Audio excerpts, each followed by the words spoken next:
Hey everybody, welcome to episode 91 of the Bonehead Podcast, where we talk all things Blood Bowl.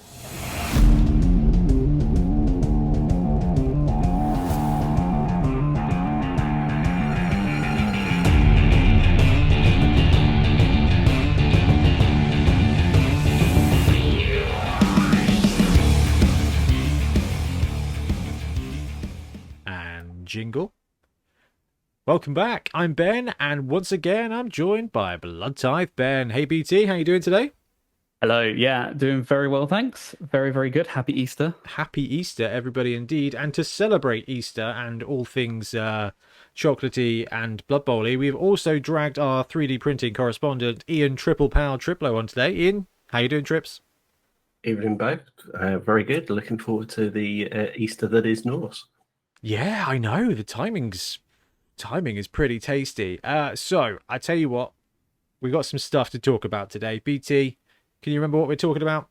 We're going to be talking about Norse and their star players. They've just sort of given us details of. We'll also mention the South Coast Series tournaments and the usual news and hobby. Absolutely. We've got Norse Star Player reveals. We've got other bits of Norse news that's come out. So we're just going to have a bit of a conflab on essentially the eve of the Norse pre-order. And then there's a tournament in July. And Ben and Ian are running it because I am on my proper honeymoon in Italy. So we're going to talk through the rule set and talk about what a laugh it's going to be. Anyway, onwards to news.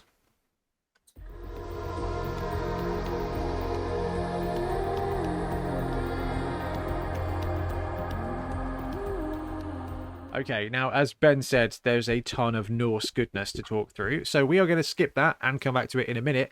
But there was another bit of Blood Bowl news, and I had forgot that this guy did not exist yet. So, Trample the Blood Bowl pitch, Rumbelow Sheepskin has landed. We can see the model. There is a model now, and this is the last star player of the rulebook. What do you guys think to Rumbelow? Oh, he's great.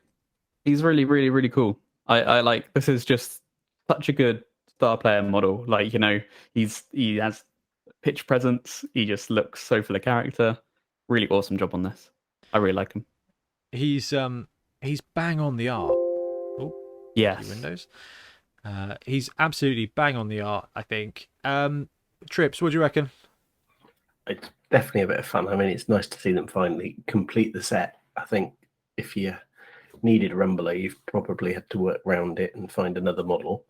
But this Rumbler is good. I just wonder what he's doing with a two-pronged fork. Yeah, so the model is Rumbelow Sheepskin riding around on the sheep, which it looks exactly like the art. So even down to his peculiar two-pronged pork. Two-pronged pork? That's fantastic. Nice. Yeah, beer bore on the mind, clearly. But his eating utensil. Should we talk about the Rumbelow not crisis, not conspiracy, but what issue? What's that? Well, look at the sculpt, and like the painting job is fantastic, and I love this because so many people put this in the video where we talked about Rumbelow. It was just the brains. Someone needs a different wipe. Yeah. So the way, I mean, I have personally only sculpted wool 4,000 or 5,000 times. No, I have never sculpted wool. I can't even imagine. But this, my initial reaction when I saw the model was like, wow, they've got him exactly like the artwork. But I don't remember the sheep being made of thick udon noodles. Oh yeah, since you pointed out there are ramen noodles, that's like I can't unsee that. It's the perfect color. Like that's delicious. It is. It looks amazing. They look perfectly cooked. Loads of soy sauce on there. Like it looks really good. And then it was Rich Saxby, wasn't it, who pointed out the other thing that it kind of looks like, which the brain matter. Brains. Yeah, it looks like a brain on legs, which is a D&D monster, isn't it? There's like a little weird brain creature. Oh yeah, there is. Yeah. Oh god, I can't remember the name, but yeah, there is. It kind of looks like that, but with a nice, polite-looking sheep's head, Yeah. with a helmet that I think is questionable. Although again, some great things in the chat on video, which was maybe he was born and they put the helmet on him as he was born, and the horns grew through the helmet. Yeah, that's a good point. How does that go? So I'm looking at the helmet and I'm like, how, like physically, how do you do this? Like this, I think there's a bunch of like corn models from Age of Sigmar and stuff where they've just got questionable helmets, and you're like, how is this guy putting this helmet on? Like, Yeah. anyway, it is a very, very, very cool model. But Trips, like you said, there's a lot of third-party alternatives out there. Grebo have done one. Flipping Punga have done theirs, and that will be coming up on Print to Pitch this Tuesday. The Punga Star Players, and now Forge World have released theirs. Now I think it's a great model. I don't think it's so great that people who've already got an alternative are going to go out and buy it though. Definitely. Yeah, definitely. Like Trip said earlier, like there's a lot of options out there now because this is the Star Player that you see quite often. And yeah, I would say I do really like this model. It's full of character, but if it wasn't for that like wool, it's the wool that kind of turns me off a little bit, I have to say.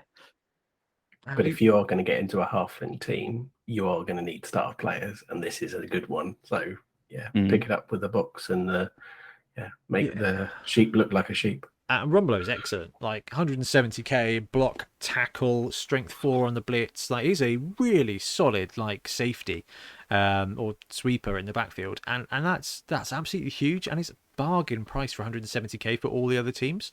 But I think we see less of him because it is difficult to find an appropriate third-party miniature.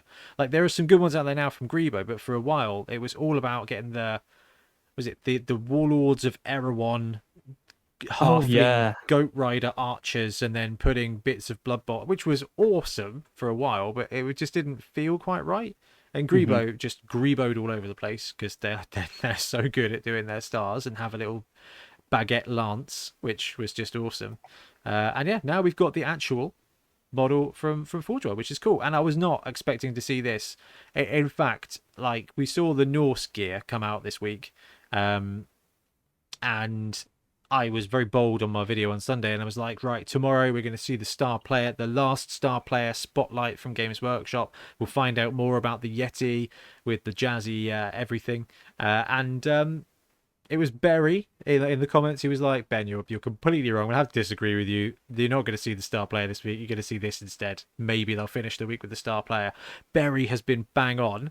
And then they dropped a Star Player, and I was like, oh, good. Like, we're going to see the Yeti. And it was Rumbelow, which is weird. Like, super weird. Do you think they forgot about it? And we're like, oh... We haven't done that yet. Yeah, like, oh, Carl from the warehouse has just like forgotten it. It's like, God damn it, Carl. Just get it released already. It does feel like some of the old Star Players, it was like Forge Worlds were desperately trying to catch up, and now they're trying to do it miniature in time with the team release going forward. But yeah, Rumbelow and the Tree, heaven forbid, if you put both of them on the pitch at the same time, people will wonder which decade you're in, let alone which year. Yeah, I don't know. That was a weird one. I do have a theory about that. I think some of the original Star Players, I wonder if they lost the molds, or I don't. I'm sure you guys have seen this in your various jobs. Is somebody's halfway through a model or halfway through a piece of work, and then they leave, and then it's like, we've already allocated the time to that person to build that, and everybody else has moved on to next year's releases. Now we have to get someone to go back and either finish it off or do it from scratch. I do wonder if that, like, literally just talking about it from like a corporate logistics point of view, or they're just maybe ad hoc mad lads, which I'm also fine with, because I don't know their schedule. They seem to just sort of pump things out whenever. Like it's really hard to find any kind of pattern, isn't it? I want a roadmap. Give us a roadmap for Blood Bowl. That's all I want. Never going to get one with and Squigs. Yeah, no, definitely. So yeah, Rumbelow is going to be here at some point, but there is some cool stuff going on in the third-party realm as well. So Vortice Miniatures, who are probably most famous for the massive stadium Kickstarter and that very cool but slightly cartoony Khemri team from a couple of years ago. And they've got their new Kickstarter out and about now, which is the Drakenblood Knighters, which is a multiple different vampire style vampire team. This has got 10 days to go, so this is going to be wrapping up on Monday, 25th of April. It's more than double its goal now, and it's doing a cracking job. So price-wise, well, look at the price first. £55 for the basic team, which is 6 thralls and 6 vampires. And there is an advanced team for £79 with 12 vampires and 8 thralls. Now, the reason you can have so many vampires is because they have done different bloodlines. So there's a lot of cool different models, but there's the Strigoi bloodline, which are all kind of like half vampire bat dudes, which is very much in keeping with the Warhammer Fantasy Battle. I did have a little chat with the Vortex guy, and he was like, I loved like vampire counts in Warhammer, and I wanted to bring back that aesthetic. Nailed it with the Strigoi. There are the von Carsteins, which are the classic kind of like Dracula kind of vampire. Yeah, like the sort of regal ones, you know? Yeah. And the Necrarcha, which were the... Oh, gosh, what were they in Warhammer? Necrarch. Yeah. Which were the kind of wizardy ones. Now, they've done a really cool thing. They've made them wizardy, but they've made them kind of... do you guys ever seen Blade Trinity? Yep. Yes. They've got that vibe. They've got a split jaw bit. They've got hoods. They look a bit shifty, which I think is really, really cool. And then what I think is just the best vampire design out there. I love von Carsteins, but the Blood Dragons are just chunky knights that we saw in the in the preview stuff. I think we talked about the preview on the podcast, but these are fully laden vampires, full armor, big bat wings on the helmets. They look like Blood Knights from Warhammer, not Age of Sigmar, but also Age of Sigmar.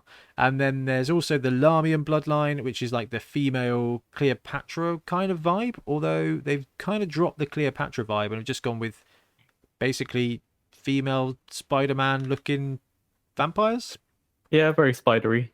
Yeah. Lots of web motifs on them. Yeah. Which is cool. And they've got a bunch of sort of perks. I don't know how much they've got in the way of stretch goals, but being their double they have got quite a lot. All on stretch goals. They've got, about, what, 20? Okay, we have a vampire trophy, Acorn the Squirrel, which does look amazing. Reroll token, Hellwolf Chainsaw, which is pretty cool. The Necroturgist is interesting.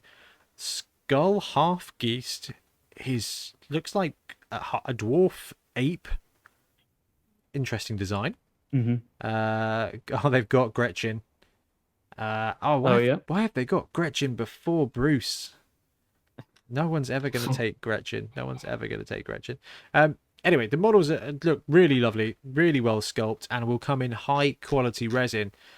What do you guys think to the Kickstarter? I like Trips, you first. So I think the models are amazing. I think if you want a vampire team, this is an amazing vampire team, and there is so much in it, particularly if you sort of back the whole lot. It's not the cheapest of Kickstarters, but there is a hell of a lot of quality in it. You flagged out there is another purchasing mode, which is Legend for £154 with 30 vampires and 10 thralls. So every vampire you can get. I've backed this. I think I backed it on the advanced one because I think you're going to need at least 8 thralls. That's definitely something to watch out for if you're running vampires. There's a lot of builds where you end up with 8-9 thralls to kind of max out on your rerolls. I think that's the wrong way to go now. I think vampires are better than they used to be. They're different but less self-destructive than they used to be, so you can run more vampires without suffering too much of the issues. In the olden days, the vampires, if they failed bloodlust and there was no one to bite, they'd run off into the crowd, so you needed to have those thralls. These days, they just do nothing. So, if they're in base contact with a thrall, they'll give him a punch, which is fine. If they're not in base contact with a thrall, then they just do nothing, and they're not going to run off, so you can afford to have more vampires on your roster. My vulnerability with this one, guys, is we've just seen what they've done to the Norse team with changing up by taking away 2 positionals and adding 2 more in. Is this a good time to get into Team of Legend, Ben? Well, I think these are, I'd say in general, like, yeah, it's a little bit risky. But I think these are kind of suitably varied in their design that you could probably get away with a lot of different positions. Like if they were to add anything into vampires, unless it was really out there, like bats, I think you could probably do with some of these. Like some of the throwers look like throwers. The vampires themselves look pretty different to each other. You suggesting And that they're going to probably get mix it there. a little position called blood bats? Yeah, And, just a swarm of bats. yeah. I mean, you had a beer pig. If someone suggested that to you Yeah, 2 years ago, you would have laughed at those. Maybe it needs to have a barrel. What do you reckon, Trips, to the teams? That's not a bad call there by Ben. I think any team of legend, you're going to take a risk that you'll end up with a slightly difficult to put on the pitch team because you get it tweaked in detail. But I think if you want this team, you're probably going to want to get it out and play with it, and you've probably got a fair old few months before they get around to vampires. So I think you're safe to get them on the pitch and make them look cool. Well, I hope now that we get vampires previewed in the next month or so, just so we can use that audio clip. You're going to be safe. Anyway, they've got 10 days left on that. They've smashed their goals, and they do a very good Kickstarter, as do Wire Games, or Wire Games. I cannot get the name right. What used to be WA Games is now WAIA Games, and they've got their Amazon team. Now, we've got this Amazon team. We've seen this Amazon team, and I'm going to tell you that the casting quality is phenomenal. This Morg cast that they use is just legitimately some of the best resin casting I have ever seen. Like they do a superb job.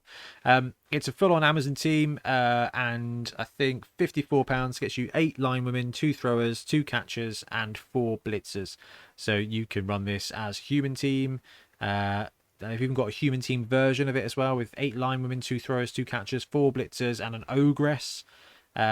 Amusingly, they've adjusted their Kickstarter to have a Norse version, 8 linewomen, 2 Valkyries, 2 wild boars, 2 berserkers, 2 Ulfwereners, and a Yeti for £63. So they've upgraded what they're doing during kind of the Kickstarter launch to make sure that they can provide the beer pigs, which they've already sculpted and have previewed. They look great. Yeah, they look perfect. Yeah. Like, yeah. Did they sell those individually? Job done. I mean, is it Grebo we've seen make some as well? Yes, I think they did come out with them. Yeah, we've seen a few. I think even a few individuals have just modelled some. I think Caliver did some did the boars. I sent them across to Trips because you were on the lookout. I think on the lookout for them. Yeah. Anyway, it's a great looking project. Acorn is awesome. Squirrel Corn. I like that you've got all the different teams. They've crushed their goal. They're at 13,000. They've got 14 days left to go. So they are Friday, April the 29th. So if you're in the market for a very tribal looking, for Amazon's pretty reasonable looking team. Yeah. Some of it is a little bit of a stretch. Most of it is not too bad at all, which is well within the realms of acceptability when it comes to fantasy miniatures. I just look at the Corn team. Very true. I'm like looking at the Corn team and I'm thinking, I don't even know how to look like that. Gold jewelry, first move, I guess. I don't think it really suits me. Pray to the dark gods, Ben. It'll happen. Yeah. Well, I've had a bit of one of those angry Corn weeks. But in the world of Blood Bowl news, I'm pretty sure that's everything. There's just let me double check the roster before I do the thank you to the Patreons. I think that is all the core Blood Bowl news, with the exception of just an absolute barrage of Norse. But before we move on, I just want to say a massive thank you to everybody who supports us by watching the channel, subscribing, liking, all those cliche things, but also those people who support us on Patreon. We've had a bunch of new recruits this last month. It's been fantastic. Mario, Maxwell Patel, Michael Thompson, Rasmus Bay, Matt Austin, Deontay Sane, Patrick Glaspie, Shane Knurl, Franz Lauer, Lars, Ajax the Riot, Monty Lundy, Mark Anderson, Thoughtless Casual Gaming Podcast, Luis Azia, Matzo De Carlos, Gary Bethel, Rick Brick, G, Carl Messenger, Kala, Paul Blunt, Ivo, Lloyd Newton, Richard Wall, and Viking Phil. Viking Phil, I feel like this is going to be a very good month for you. Fantastic, but yeah, massive thank you. Now, let's talk hobby.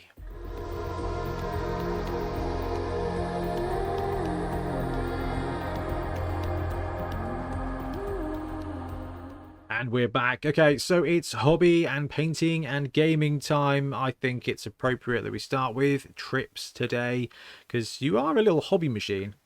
What's been on the table over the last couple of weeks, Trips?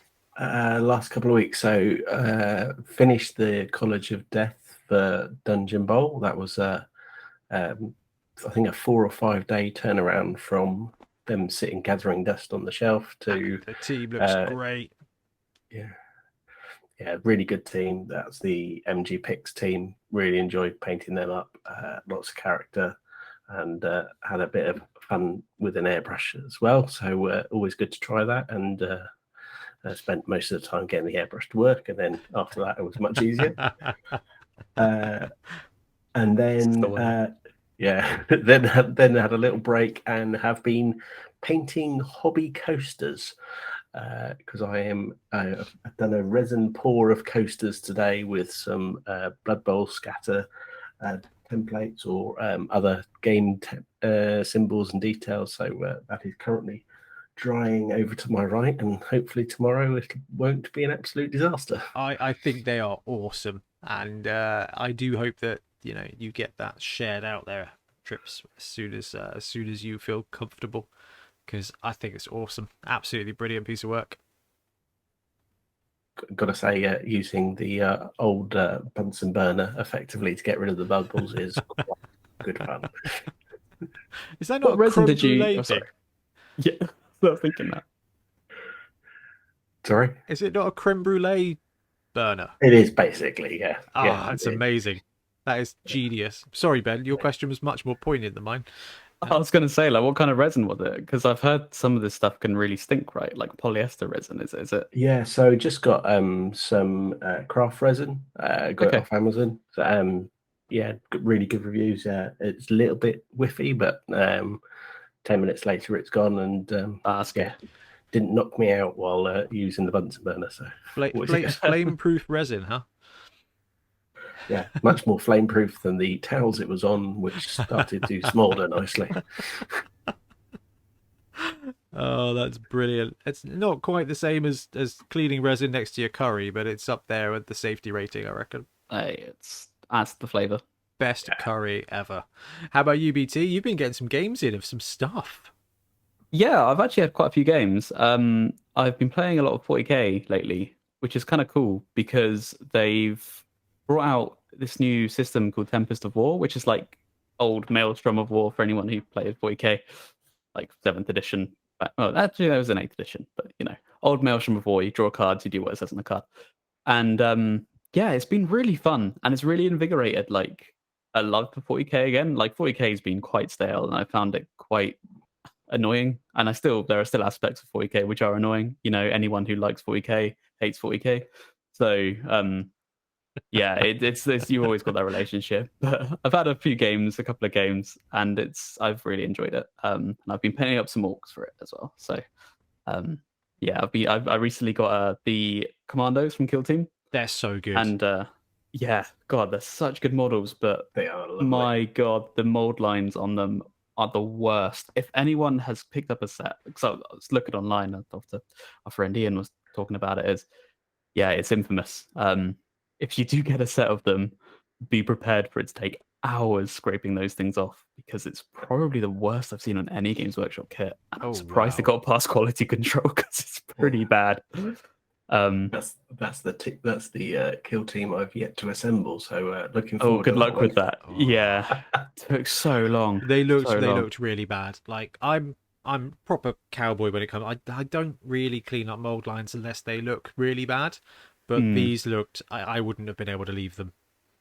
Like I'm Yeah, quite worried about the Norse team landing next week and me doing a speed build because I'm like I do not want to build this if it looks like it just looks like a glitch in a LucasArts video game. That's when it gets to that level when there's just random plates sticking out of your model. It's a bit jarring. It's hard to press the I think believe button. I've never really had problems with Blood Bowl. Like Blood Bowl's always been really good for it. The older teams like Humans, they tend to have quite big ones on. But no, because I've mostly been building Blood Bowl and new kits like Necrons lately, and that's why I was so surprised to see these guys because it's a really brand new kit. And how is the Necron situation? Still going, still got my Necrons. I've got a big drawer full of them. Thankfully, the guy knows it's going to take some time, but is that the they're box? still looming. Is that the box from Beachhead? Yeah, Beachhead. He dropped off a big box. Dude, that was a full-on box. Was a box, wasn't it? And it was like, oh, he's got some boxes of units in here, and no, the guy had stripped all of it out, and just it was like a foot square of sprue. Oh, this is what's left. This is about a quarter of it. Oh, So, wow! Nearly there. Like as a kid, like that would have been the most amazing thing in the world. Just it still is. Box of sprues. Yeah. Oh, Yeah, that's so good. That's so good. Hobby wise, I painted some models. Technically, I used the speed paints, so I got hold of a couple of boxes of speed paints to do some tests, and I've got to be honest with you. So this is the Army Painter speed paints. There's their answer to contrast. They're really good. Like there's an issue with reactivation. A lot of people have said, but I haven't had any issues with it. I'm going to try right now on camera. Let's see if we can break a model using water. But they've been great. Like the coverage is good. Some of them are a bit iffy, but that's always the case when it comes to like thin paints. But the yellow is phenomenal. The green is completely unsuitable for orc skin. And that was the case with the contrast paints, wasn't it? Though the orc flesh is just like not.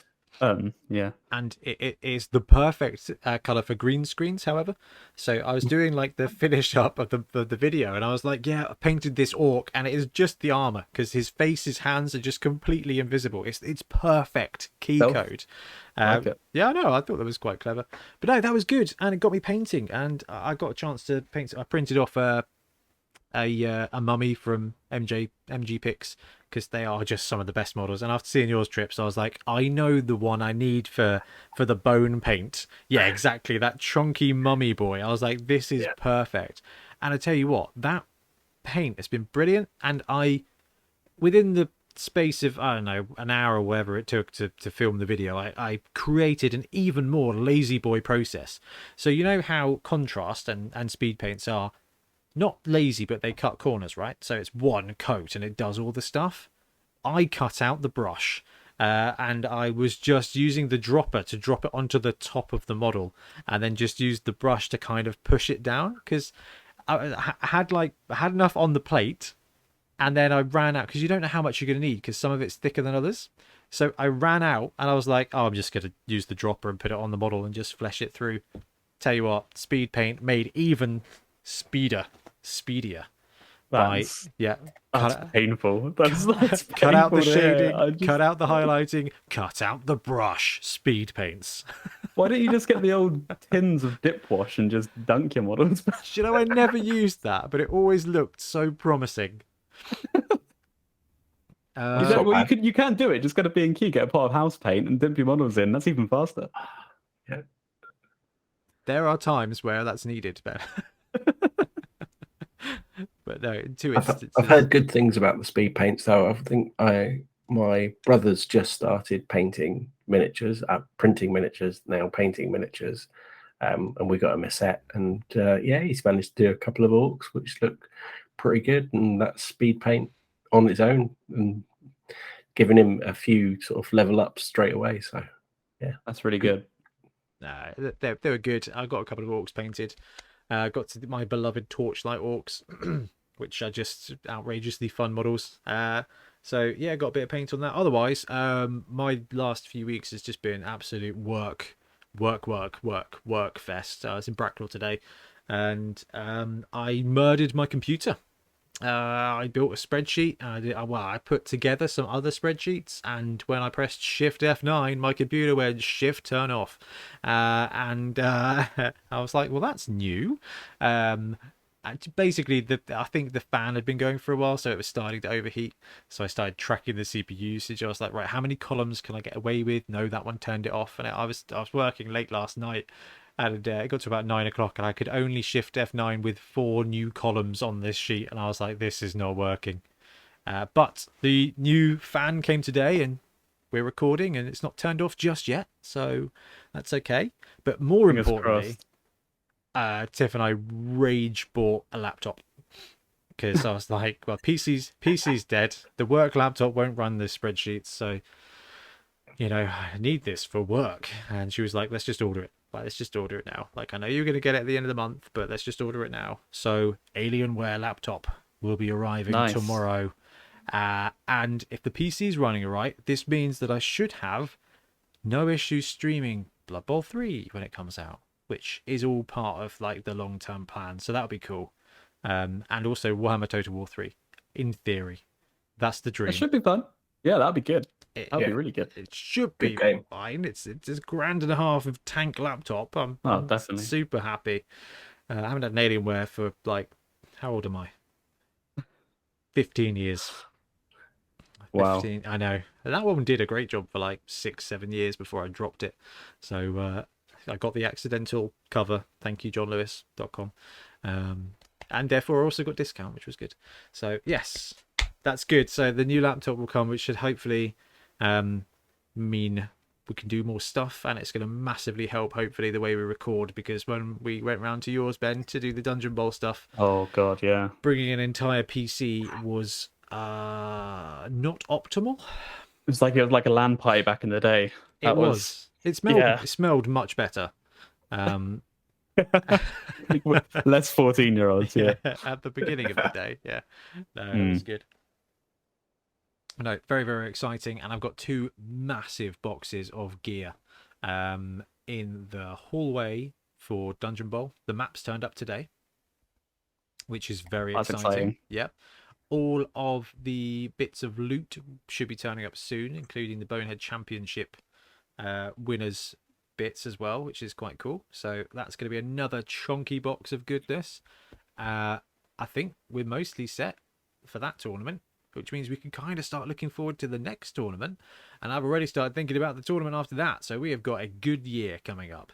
But we'll be talking a little bit more about that later on. Now, before we bounce into all things Norse, guys, anything else you want to cover in hobby games, buying, brewing? I'm assuming you're all going to be pre-ordering Norse in one way or another. Probably. Let's be honest. I've got a Punk Norse team coming, but what harm can another one do, Yeah. Oh, actually, that is a fair point on the Kickstarter front. Is you can buy a Kickstarter for third party, and before you've even received it, Games Workshop could have reinvented and re-released a team. That's very true. And this one doesn't have to leave Russia, so I mean. Oh yeah. Oh. Yeah. That Well, might okay. be the classic printing the additional miniature you need to fill it out. Yeah. Hey, we can do that. That's something we're blessed in that regard. Anyway, talking of Norse and Norse Stars, which are going to be a big element of the pre-orders, let's move on to all things Norse. You guys.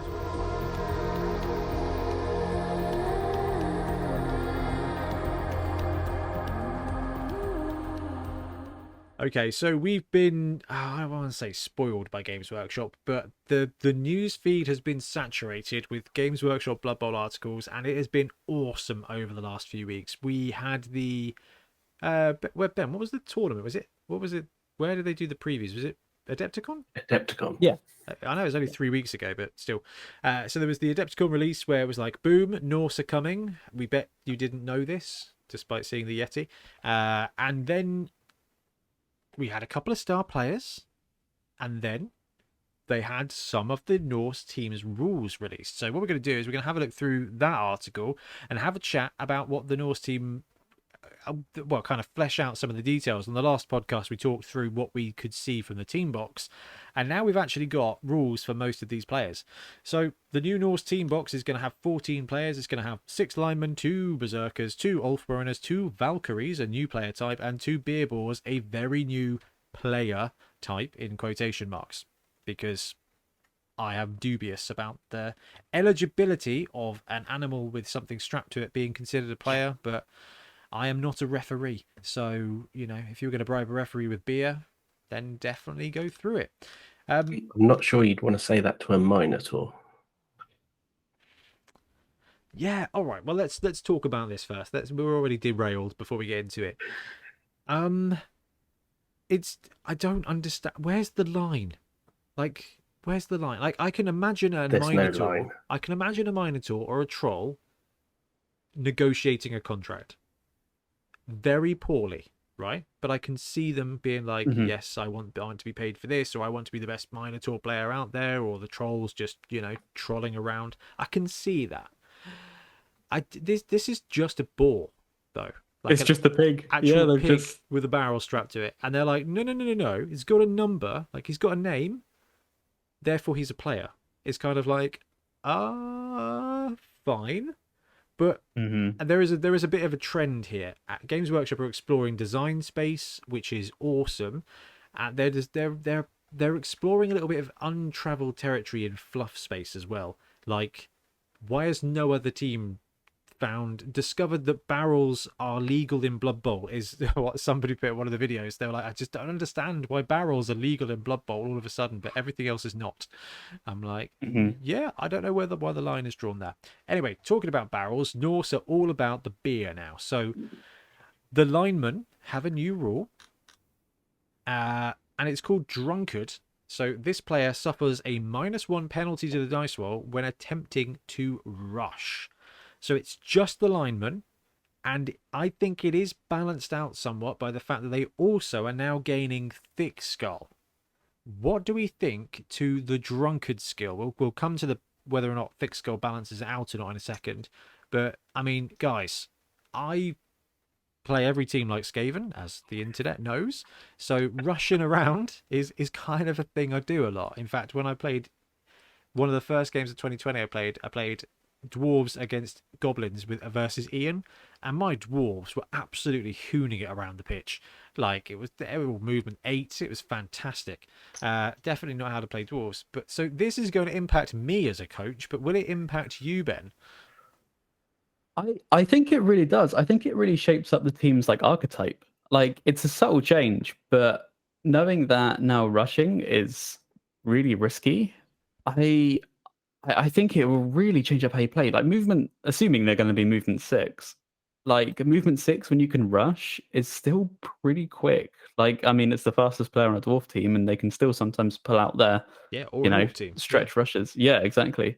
So like, it's still you still move, but when they can, instead of having to think they're going to go 8 all of a sudden, I think it just takes up it makes it into a whole different play style. And like you say, with Thick Skull, it encourages you to sort of be a bit more stuck in, a bit less risky having your players in, because I'm assuming they're probably going to be armor 8+ as well. Yeah. Sticking with armor 8+ and Thick Skull is, like, if we ignored the Drunkard bit, I mean, Trips, if we ignored Drunkard here and we were like, ooh, Norse have landed and they've gained Thick Skull, what would your initial reaction be? Oh, he could be like best lineman in the game straight off. And Milton would be just sitting there going, all my linemen come with block. Could I be any happier? I think it really did give them that thematic style, because you just know, well, you're not going to be using your lineman as that last man of defense and rushing him around to try and do it, because he's going to fall over on that vital rush and it's going to go horribly wrong. And with armor 8+, he's then going to go splat, and you're going to really wish that. So they've got block. They can't rush. They're going to be line of scrimmage. They're going to be in there. They're going to be gumming up the runways. Yeah, I like it.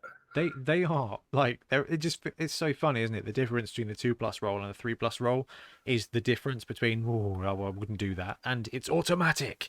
And this is, I think, one of those examples where Norse linemen are probably the only linemen in the game that are legitimately moving as fast as their number, and very, very, very rarely anything other than that. Like, these guys are movement 6. Yeah. And I think that's the beauty of this. Like, as opposed to something like Corn linemen, which have, frenzy, at least you get a choice with this. You can just ignore the skill and have movement 6 block thick skull linemen, and that's fantastic. Yeah. Like, it's not really a nega trait when it can just be ignored. Like Corn, it's like you might rush with the lineman every other turn, maybe. But most of the time for a bash team like that, you're just going to be running in and Frenzy's going to just take you out and you don't have a choice in that. So I think that's bang on for the a money. for like a negative skill, this one I think is totally fine. Yeah. Totally optional. And as you said, it's going to hurt the Skaven player archetype coach who goes, well, movement is movement +2. Those of us who use rush as an exception when it needs to be used, rather than as a I'm due it every turn. Give me a team and I'll score in 2 turns. I don't care what team it is. I'm interested to see their price, because like if you picture them as like low armored dwarves with that, whenever they rush, they're guaranteed to pass. Then I don't know, that could be pretty good. This is when I saw the thick skull, I was like, they're going to have to be 60k. With the drunken thing, I think 55k would probably be fair. 55? But I think, dude, I think they're going to stay at 50. 50k for a block lineman. Now, I guess this is a nice point to kind of talk about the leak. Now, there was a leak that landed early on in the Norse thing, but it was properly unofficial, and some of it seemed quite different.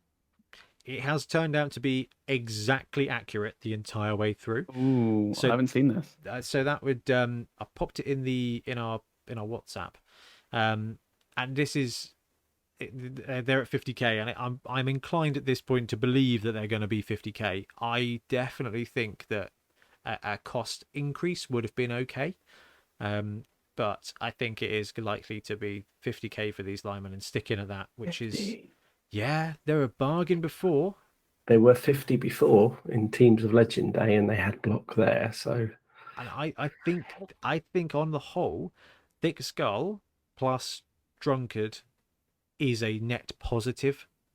Because, like you said, Ben, like you don't have to rush.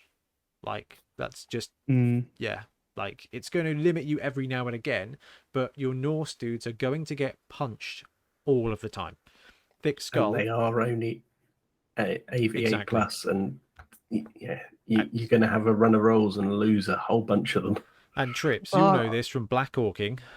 Goblins with thick skull, they're not goblins, man. They're staying forever and a day with goblins with thick skull. Exactly. They can't pick up the ball, but they're staying all day. Too soon. Ben, what were you saying? Are you just looking? I was going to say, but I like the North ones, like 55k. No, sorry, not the corn ones. No, they're 50. Are they 50 as well? Yeah, but that just seems so, because they're armor 8 plus, right? With Frenzy. Yeah, they're armor 8 plus. Frenzy. I block thick skull is way better than Frenzy. Block thick skull is miles better than Frenzy. Like that seems like. Oh wow! Okay, fine. Bloodborne. Solve the corn player over here. Now, they do get mutation access, which gives them a slight benefit, I guess, on the Bloodborne Marauders, but that's... Oh, wow. You take block on them anyway. I found £2. Why is there? Why is there coin in my room? What do we do with coins now? How strange. Use them as reroll markers. Yeah. Probably cheaper than buying some fancy reroll markers. I'll just use money instead of this Games Workshop thing. Yes, all right. A reasonably salty response, but actually, I don't think it's unfair. And that's why my initial reaction was, oh, they're going to be 60k. Like this is going to be interesting. So the spoiler has been absolutely 1-for-1. Like it's been perfect so far.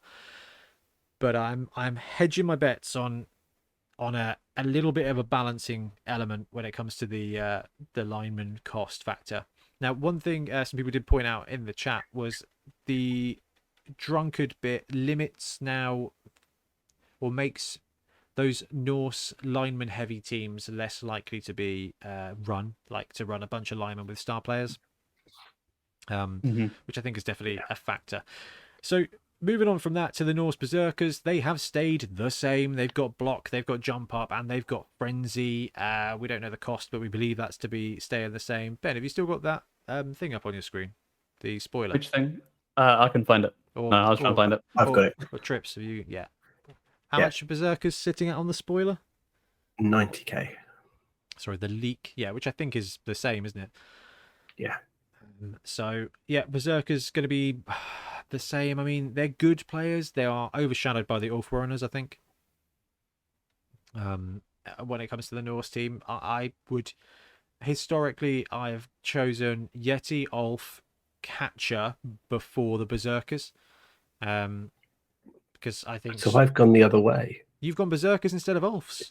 Yeah, because I think Jump Up and Frenzy. I mean, I'm a Dark Elf player, so Jump Up and Frenzy as a combination. That's Witch Elf category, but Yeah. I love starting with jump up. It's so Yeah. good.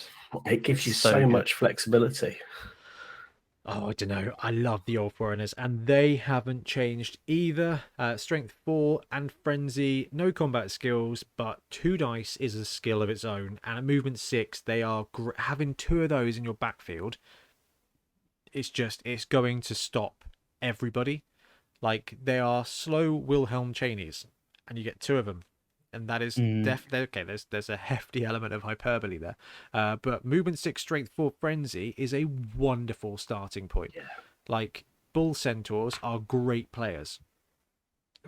These are bull centaurs with a little bit less movement, but a little bit less frenzy.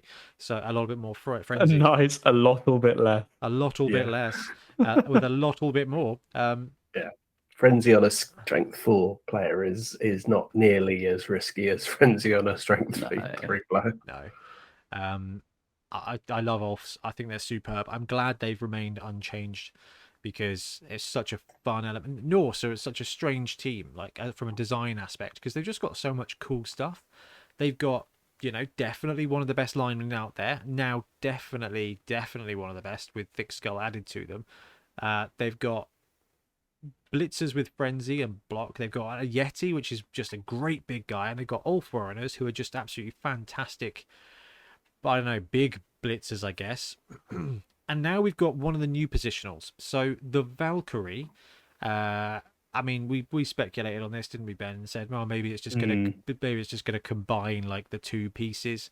They've got a ton of skills. Oh, yeah, these are insane. Skills. Dauntless, strip ball, catch, and pass, right? Yeah, that's what they've confirmed. I'm assuming with that they're not getting block. That would be ridiculous. Yeah, these dynamic players are fast and talented, starting with both the pass and catch skills. They're also useful on defense with Dauntless and strip ball. So, Trips, the leak, the rumor mill leak. What is this guy? Yeah, has this got the movement 7, strength 3? Yes, movement 7, strength 3, edge 3+, and passing 3+. Passing 3+ with pass and no sure hands fits the kind of tier 2 passer archetype. Norse. This is Norse, Ben. Old Norse, Amazons, nobility. They sit in that, B grade thrower territory. And this is just so many skills. It's a lot. These are. Does it have their price in the? In the league? league kit's got them at 95. That's so cheap for this. Are they strength 2? No, strength 3. What? Strength 3 with movement 7. But they don't have good skills. They are good skills. They are really. See, I think there's a debate here. I think, and the fact you can have 2 of these, they are 1 skill each away from being the player that every opponent hates. Yeah. Oh, I don't know. I think they're 2 skills away, and I think no. Okay, right. I won't get into too many spoiler territories, but Ben, there has been many occasions where, well, no, I say many.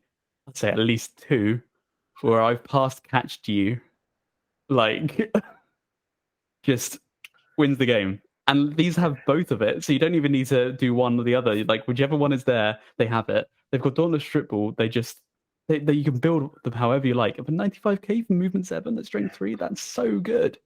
Yeah, they've got all the rerolls you need to ping the ball around, and yeah, you don't Yeah. have sure hands, but you can reroll a straw hands pickup, and that's Never have to two reroll the movement catch for the 7 bars. pieces, or in Ben's world, 2 movement 9 pieces. Yeah, well, exactly. These are not drunken. Yeah. Now, I get this, and this is why the catchers were so good on the Norse team. Is because movement 7, with the ability to pick up dodge on their first skill up, made them really, really great players. But that's because they started with block already.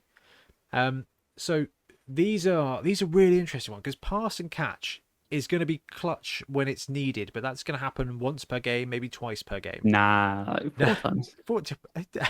Yeah, well, this is now. I play every team like Skaven. You play every team like elves, and every time I Yeah. watch you with Skaven, you're like, it's a 4+ dodge. It'll be fine. Rolls a 5, and I'm just sitting there sweating dice. You're like, it's a 3+ dodge. That'd be fine. I'm like, no. So, yeah, they're going to be great when they are great, I think. But I think there's going to be a lot of time where you're like, I wish this dude had block. But But that's every game though. You could say that about every any player. Yeah. What's the best skill in Blood Bowl? Block. yeah, That's why we don't give it to everything, because it's boring. from a design point of view, I like this. Now, Dauntless and Strip Ball, what they've done is they've taken a load of like half skills and put them together.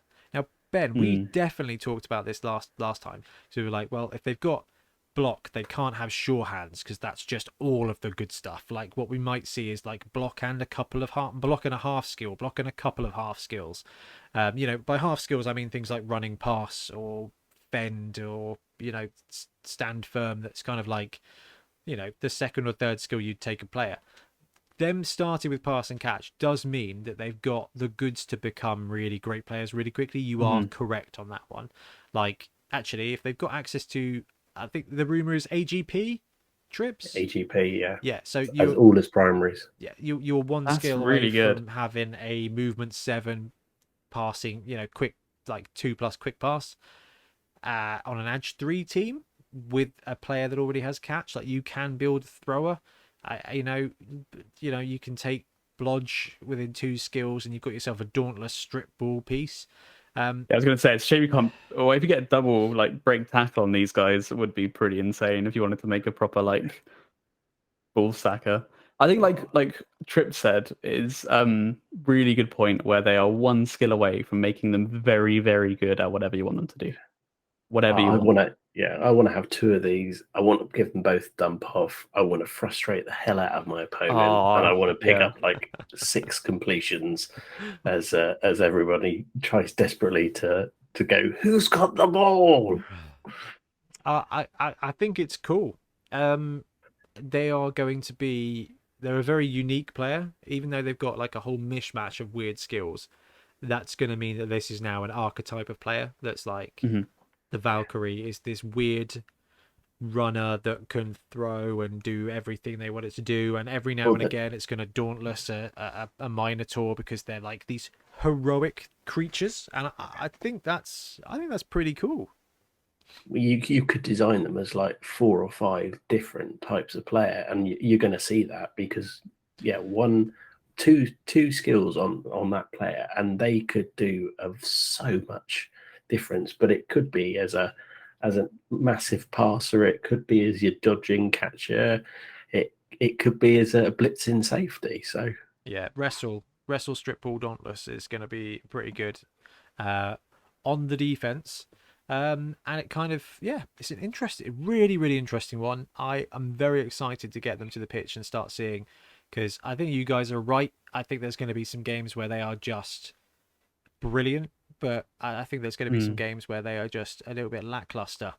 Now, what they could do, however, is be strength 1 beer bores for 20k, which is the other and probably the biggest thing that they've brought into this team. So the beer balls have landed. We've seen them. We're like, are these markers? Are they players? Wade said they were actual legitimate players for 20k on the release show jobby what's it, and I remember thinking, oh, okay, what are they going to do? And we had so many rumors, so many bandies about, and what they actually do is at the end of the opposition's team turn, roll a d6 for each prone, non-stunned teammate within 3 squares of a standing player with this trait. On a 5+, the prone player may immediately stand up. I'm gonna let that sink in, because it is the most wordy of Blood Bowl rules I think we've had so far from a standard player, and I think so. This is going to land as a trait, not a skill. So in the same way that Bombardier and like Ball and Chain and Always Hungry and stuff are traits, so that fits in. I mean, where do we start with this? I remember when I saw this, I wasn't too happy about it. I like it from a thematic standpoint, and I think we even sussed something like this might happen, where they like kind of buff the team in like an aura buff. I think this is very messy. It's a weird place, because now you can have your 2 beer balls just running around providing an aura, and you could be rolling so many extra dice every turn just to stand your player. It just feels a bit weird. Like it's extra dice to roll. It's a lot of extra dice to roll, and anyone who's played goblins with 2 balls and chains know that can be quite time consuming. At least they don't tend to last that long. Or the flipping referees. Yeah. And it could be easily forgotten. I just feel like it's a bit weird. That last point you made is probably the thing that I first thought, oh, I don't know about this. So, we love the game because it's relatively easy to get into, and then the depth is just massive. Now, what this does from a rules point of view is we've got the -1 to go for it. It's for the lineman. It's just the lineman, and that's the kind of thing that's going to come up maybe 3 or 4 times a game, and it's going to be forgotten like the flipping weather, right? So I'm like, okay, we're gonna have to watch out for that. It'll be fine as long as people remember. That's fine. That's no different than any other rules change. And opponents remembering that they're in, because I feel like in some tournaments you might get people trying to sneak that past, and it's Well, Norse have been running around on a 2+ for 30 years. Exactly. So, yeah. And now we've got this other one. The thing about this rule that I am concerned about is that there is a trigger in Blood Bowl that only exists for wizards, which is at the start, or which is that end of turn. Like in Magic the Gathering, you got points throughout a turn that are phases, and those phases can trigger certain events. Now we don't have end of turn in Blood Bowl, with the exception of wizards and special play cards, and it's an unexplored territory, and I think it's going to be a bit choppy. Now, the great thing is it's just Norse, it's just the pigs, they have to be on the pitch, and it's not going to happen all that often. But I think this was the first example of what I would consider to be rules bloat in Blood Bowl, where the core game's getting extra stuff layered on that is not just on the pitch. And that was my first concern, and then I kind of rationalized it to be like, well, how often are people going to run a ball versus a lineman? How often is that ball just going to get blatted immediately and die? But I guess my TO hat, like you said, Ben, is like, there's changes here that it's going to be a case of, I forgot to use my ball at the end of the turn. I've moved these guys. Can I now use my ball? No, you can't. Like you've missed your trigger. Like.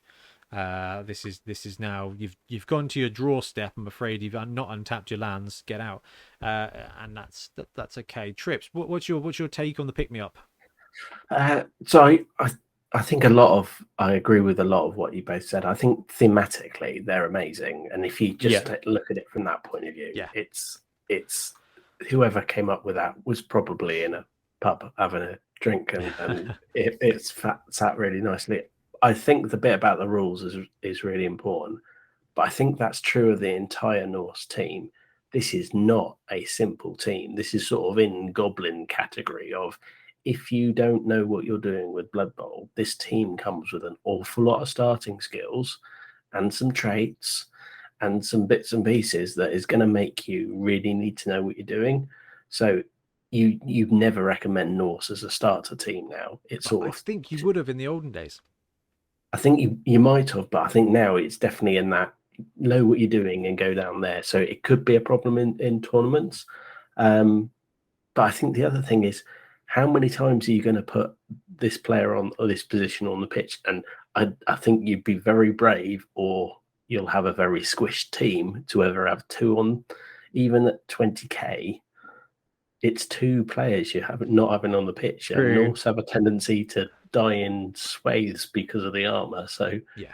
you don't really want to line up a 9-player team and go, it's okay when half of them fall over. You The are boards will stand them up. incredibly right, and this is something that we've seen impact the Underworld team recently. Is with the swarming change, you have to have a snotling. You have to have a snotling to gain a snotling, whereas before you didn't. You could just chuck a free snotling on. When it goes to I have to have a snotling to have another snotling to use the swarming rule, you're playing with 12 players on the pitch, but you're really only playing with 10. Just with a couple of extra tokens that could be considered players, and that's where this fits in. And I think you're right. I think it's awesome from a fluff knocks it out of the park. This whole team does. Staggered, brilliant. Pick me up, brilliant. Love the fluff, love the story. From a game design point of view, it's fine. Like, it's absolutely fine, but that balancing element, I do think is I think you're right, Trips. I think every time you deploy a pig, it is a genuine decision of, I am using this pig who is of no use to me. I'm playing in this situation with essentially 10 slightly better players instead of 11 normal players. And even though the pig is amazing for a couple of reasons, one, Stunty Titchy can get exactly where you want him to get, to support, to get in the way, to do stuff. Two, this dude can foul. So Norse, we've got Frenzy, we've got Block, a ton of places. You're going to end up with with your opponents on the ground. Having a couple of beer boars to just run around and foul mercilessly is actually awesome as well.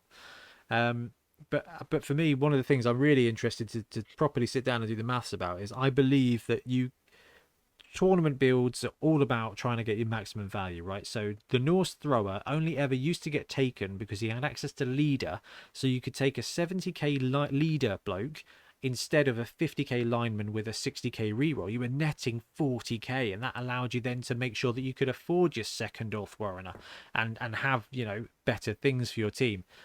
In a league, what you can do is start with 11 players, 2 of them being beard boars, which is going to be somewhere between 60 and 70k less than linemen, and get that extra reroll to save you cash, to make sure that you can afford to bring on the Yeti at the start of your league season. And then, you know what, the beer balls are probably going to die in that first game, and if they don't, you fire them and you get journeyman linemen. And loner thick skull block is still pretty great when you're just going to put them there to be punched. Like, that's where I think we're going to see a bit of cash management, and I think that's great. Game outside of the game element too. Yeah, if you got 20k spare, then why not? And it's an ideal 12th player, but you're not going to take 11 players to a tournament when one of them is a beer ball. No, but you're quite right. For 20k, you may be able to run 12 or 13 players on your Norse roster. One of them be a beer ball for that extra 20k. And your opponent deploys their fanatic, their death roller, and they just put a dude on the line that you do not want to put anyone next to him, and you put a beer ball there. So for 20k, you kind of escape it. As a Skaven coach, I'd love a 20k little random animal, and I'm a little bit offended that we can't just have a rat with a big bit of warpstone chuck on his back. But now we might. This is it. Yeah. This opens the door a bit. And there's design space there. Oh, hugely so. So overall, Norse, did they get better or worse? I don't know. I never played Norse much. I think this is for you, Trips. Yeah, so I played them, and I don't think they've changed a lot in terms of whether they got better or worse. I think thematically they are much more Norse than they ever were. Yes. And I think what's changed now is there is the Norse team after 2 or 3 games is going to be very different to the old Norse team after 2 or 3 games because of the starting skills, startup, and where you might go with your players. So I think I you're think still that going to end up with a sure hands lineman, but yeah. Yeah, but he can't rush, so you're going to be desperately handing it off to your dump or Valkyrie. Which starts with catch, by the way, just in case you forgot. Then Yeah, and then can pass it to the other one who also has catch. Yeah, okay, right. 3++, 3++, 3++, 3++. Maybe you just start the first couple of drives just farming SPP for your Valks in the backfield. I think you find, I mean, Norse are a swingy team. You play some games where they're awesome and they'll smash a team off the board, and you play other games with them where at half time you're like, why am I only down? I'm down to 5 players already. I think Thick Skull will make a difference. I think that's, of all the changes, I think that'll be the one that comes into play most often. Yeah, I always really underestimate that as a skill. Like I always, you go up against dwarves or something. Yes, I broke your armor. Yes, I knocked him out. Oh no, I didn't. I think I underappreciated it until the Black Orc team landed, and I started playing, and I was like, "Oh, my goblins are invincible! This is amazing!" Yeah. Like, I don't know, he's sticking around, and it just means that he is as vulnerable as a Skaven lineman, but it's just wicked, like to go that step up, and this is going to be a massive bit of resilience.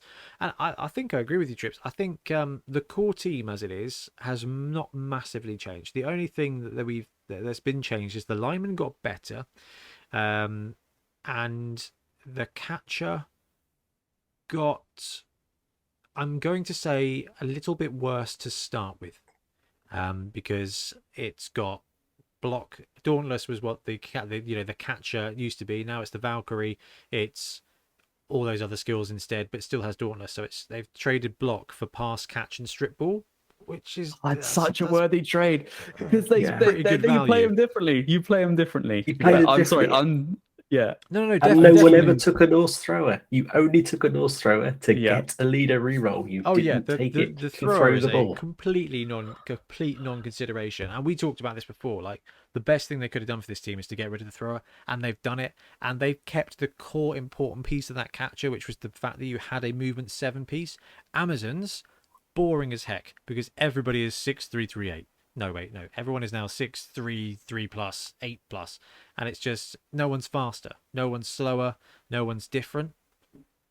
They've done a great job with Norse. The linemen are tougher, they're drunk, they're a little bit slower, they're less reliable. The main core of the team still does the same stuff. You've still got that. I mean, we've got the Yeti. The Yeti hasn't changed, right? So the Yeti, the Ulfs, the Berserkers, the linemen have got better, and you've got Valkyries, which are inarguably more dynamic and exciting players than catchers were. Because catchers were just a lineman with extra movement, agility, access, and a B-grade skill in Dauntless. And it was like, why is my catcher fighting trolls? Like, why is it? It used to be called a runner, which made slightly more sense. So the team got infinitely cooler. I think overall it got a little bit better, but Ben, do you think this is still going to be a tier 1 team? I think it really is. I do. I think this is so strong. And like Trip said, it's going to be hard to pilot, but in the right hands, this is going to just steamroll, I think. Yeah, I think this is going to be fantastic. I did want to say, coming as an ability coach, seeing that Valkyrie compared to the ability thrower, that's sad. Like, an ability thrower has pass and then a half skill like running pass. And for what was the catcher? 90k, 95k for the Valkyrie, sorry? Yeah, 95k. No, for 20k more, you get catch, dauntless, strip ball, an extra movement. It's the extra movement that does it. And agility access.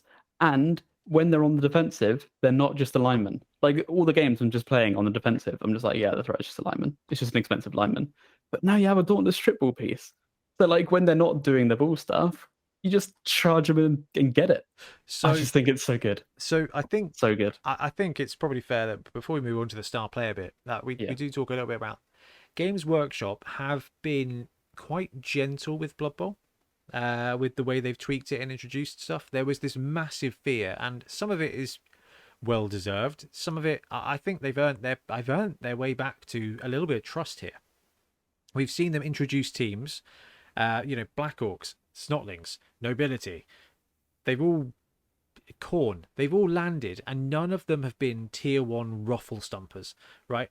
They've not come in and upset the apple cart. We've just got, that's a great team. It plays different. It's a challenge, and I think with Norse, because they've taken this is a remastering is my phrase at the moment, because I'm doing a project at work where we can't call it a rebuild, so I'm like, that's fine. We're going to remaster this project, and I think they've remastered Norse, but I think what you described is right. I think this is a tier 1 team with tier 2 difficulty or tier 2 complexity.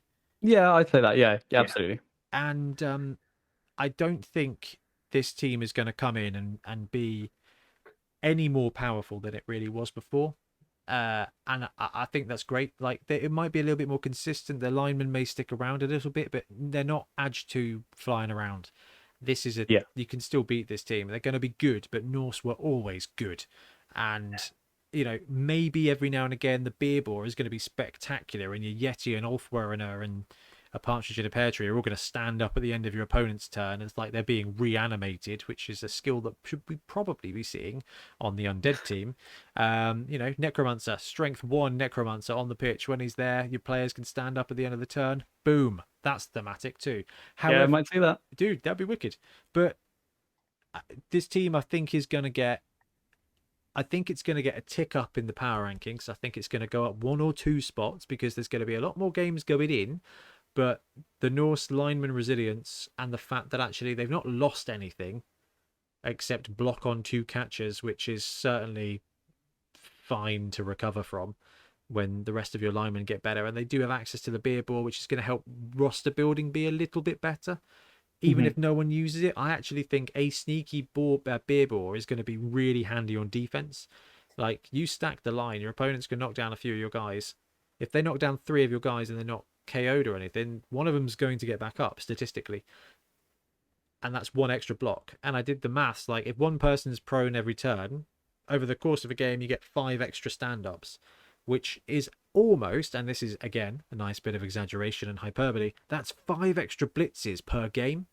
Because if you stand back up into base contact, you can now block without using your blitz, which in my mind is a blitz, and that's very important as we go on to one of the star players, because it's a block you wouldn't have had before, and that 5 across a game is a reasonable amount, and I think that's every now and again that's going to be a difference maker. But if I see my opponent stack on 2 beer bores, I'm gonna have a great time, because I'm just going to take them out, and then we're going to be playing 7s in no time, and I'm not going to be playing 7s. And that's cool. But I think 1 beer bore is going to be a little hero every now and again, and they are going to be fouling machines, and I am going to be so happy. In league, in tournament, there are going to be people whose only goal for that sesh is to get the beer bore to foul somebody off, and that is tier 3 nonsense that we do not see in Norse. So we've now got beer bore fouling Norsens, and I'm very happy about it. Norsens. The best pun I pulled off this week was one of the start of the videos where I was like, okay, Games Workshop have released Blood Bowl news yet again. And I was, that is good. That is actually genuinely good. And Rick and Craig were like, oh, nice. I'd forgotten all about it. So that is the Norse team, but we are not done. There are 3 star players to talk about. One of them we don't have a lot to talk about, but 2 of them we absolutely do. How are we doing for video timing? Yep, wicked. Right. Are you guys happy to move on to the star players now, or do you want to take a quick break first? Yeah. Okay. Happy. Let's start with Thorson Stoutmead. Now, we saw this dude 2.5 weeks ago on a fortuitous Monday. I was driving back from Bracknell and everything started going very exciting on my phone, and I was quite confused. I saw the picture and I was like, oh my god, Norse have got a giant. But they don't. They just have a peculiarly proportioned star player in Thorson Stoutmead. Now, this is the star player that throws barrels at dudes. Donkey Kong. But yeah, exactly. Donkey Kong. What do you guys think of the model to start with? I'll let Rips go first on this one. So I like the model, but it's got one of my pet peeves of Blood Bowl models, which is the 1 foot contact point, which means he's going to be a nightmare to stand up and keep in place. I mean, it looks very thematic, but yeah. Yeah, he's stuck on that base with wishes, isn't he? Which is a very fair shout. It's a heck of a dynamic model. The proportions seem a bit weird for me on this dude. Yeah, very much so. Like I was with you, and I'm just like, oh wow, yeah, like an ogre or something. It's like, oh, it's a half giant. This is awesome. They've got a Hagrid on the team. Like that's so thematic. Like Game of Thrones, you know, the Viking dudes up north had a giant fellow, I believe, at some point, who probably had illicit relations with somebody, because that's what that show was about. But yeah, this looks like a 32 mil base, dude. So it looks like a kind of half dwarf as opposed to a does. Norseman, and with Yeah. Forge World scale, probably going to be about right. And like it's other things as well, like the barrel, like because he's throwing it like that, makes it seem like it's weightless, right? And like a barrel like that, like even if he's very strong and he's Norse and That's whatever, flipping out of his hand. yeah, that's just it just has a really weird balance to it. Other like the straps around his legs seem really big.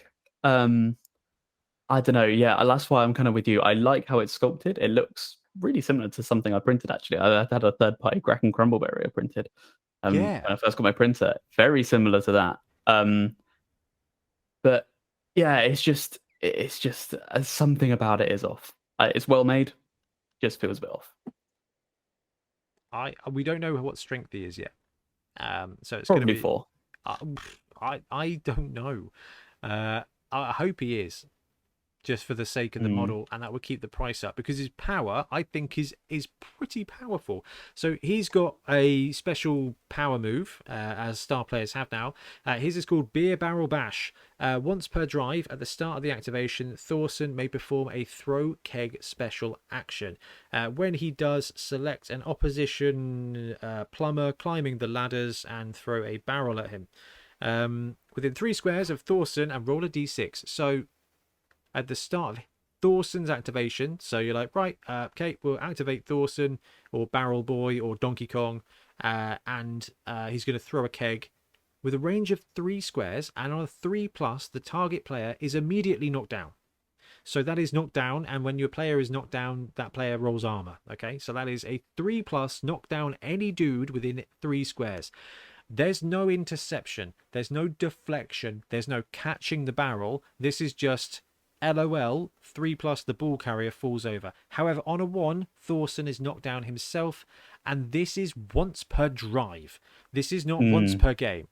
This is once per drive. So 3 to 4 times a game, this dude is going to be able to essentially lightning bolt at a range of 3 squares. And this was the point at which the guys in chat were like, how has no other team figured out that kegs are just like the best, most powerful thing in Blood Bowl? Like, how are dwarves not doing this all the time? Now, I don't know. Maybe I'm over-egging this one a bit, but I love what Bomber Dribble Snot brought, which was, you can't catch the bomb, so I automatically blow you up. But this dude is literally like, I'm just going to ignore Blood Bowl. Do you want to just, like, tell you what, 3+, he falls over. 1, I fall over. Okay, great, let's do it. This guy's amazing, right? He is. Like, this is a real key piece. And it makes me wonder, do you reckon he's going to have the pick me up trait as well? Because he's carrying around the beer, and if he does, that's a much better use of a player to have that trait on than it is a beer ball. So I think if he does, it'll end up with another 50k on his price. Maybe, yeah. We don't know the price point. Yeah, you're quite right. I mean, if looking at the model, I'd like to think he's going to be strength 4, which means he's going to be priced at 210 with this barrel ability. Conservatively 180, I think, and that's quite a lot for a Norse team. But this dude's old world classic, right? So he can be playing for dwarves, OWA, ogres, which I'm incredibly excited about. And there's a bunch of teams that could benefit from it. The good thing is those teams, generally speaking, don't have a huge amount of inducement. So this is where like Underworld and stuff have capitalized, because they've got cheap old linemen, and it works out for them. This guy I think is going to be struggle. If he's less than 200k, it's still going to be a struggle. If he's over 200k, then we're not going Yeah. to see him very often. Occasionally at a tournament thing. 3 squares is a lot of space. So if he's in the middle of your backfield, it's sideline to sideline. Well, that's not fair. It's wide zone to wide zone. So he covers the entire middle of the pitch, essentially, which is going to be really good on defense. But he can't move. So, well, he can move after he's thrown, Yeah. but he can't move to throw it. Yeah. And it is only once per drive. So there's going to be a couple of games where we roll a Still couple though, that's like, yeah, you bog down their ball carriers. They can't really move much. Move them into position and just be like, right, you're going to lose that ball next time because I'm going to knock them down. Exactly. Yeah. You need to stick to the edges of the pitch. And you know what's great on the edges of the pitch, guys? Aufwehrers. So it's an interesting combo with that one. But again, this is another element where they've stepped outside of skills. This is just a straight up power play, as opposed to this guy gets the bombardier trait, this guy gets mighty blow once per game. This is a rule that he only has, and it has a specific timing. Now you guys know this because we played Dungeon Bowl, and some of the wizards we were like, this wizard can be used at the end of your turn, but only on the second Tuesday of a month, unless it's the and it's like, okay, fine. Barrel boy, when can he barrel? He can barrel when once per drive. Okay, fine. Like, that's not too difficult, but it is another element of like, this is another special rule piece. This guy is not a player. He's an inducement that's on the pitch in the same way that the beer bore is, unless he's strength 4, in which case he's going to be decent.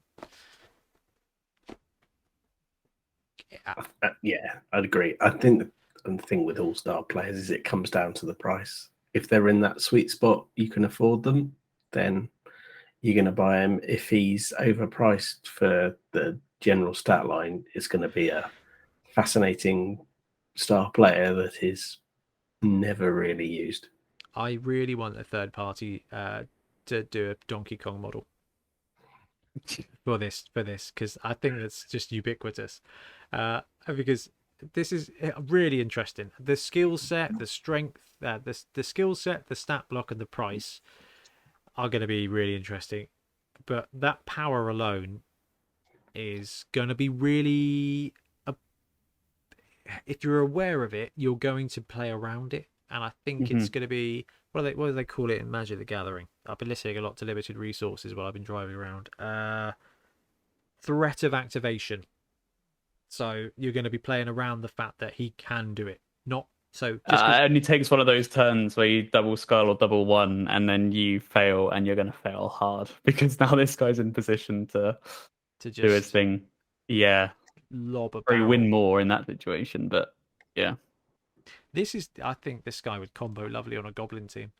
But if he's got block, strength 3 block do. If he's strength 3, I could see him being 170. Okay. If he's strength 4, then 200. If he is a strength 5 dude, then this is going to be, he's never going to be played. No. But a strength 3 block piece will be really useful on teams like, those other teams that don't have a lot of that access, or maybe just need an extra dude. So, taking him on an AWA team gives you a better dwarf lineman that can throw stuff as a star. Like, that's pretty cool. And this guy can be marked when he's throwing barrels. So you can chuck him on the front line. Yeah, there's no caveat. Yeah. So, going to be interesting. What's the verdict then on Thorson?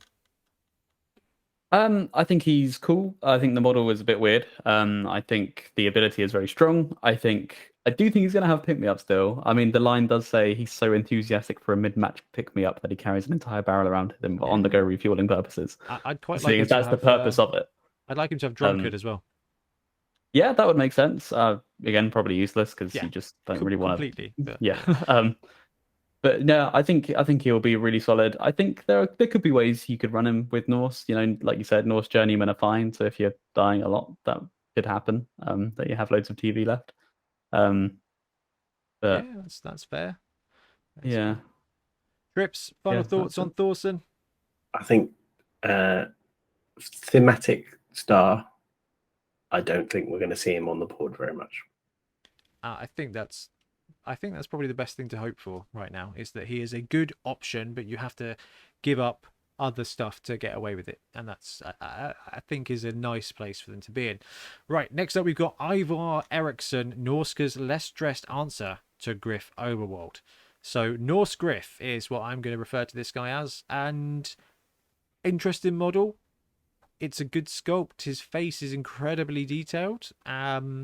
He's got all the Norse vibes you'd want. Like, it's a cool model. He's got the big bushy boots. The hot pants are a stretch, but it's fine.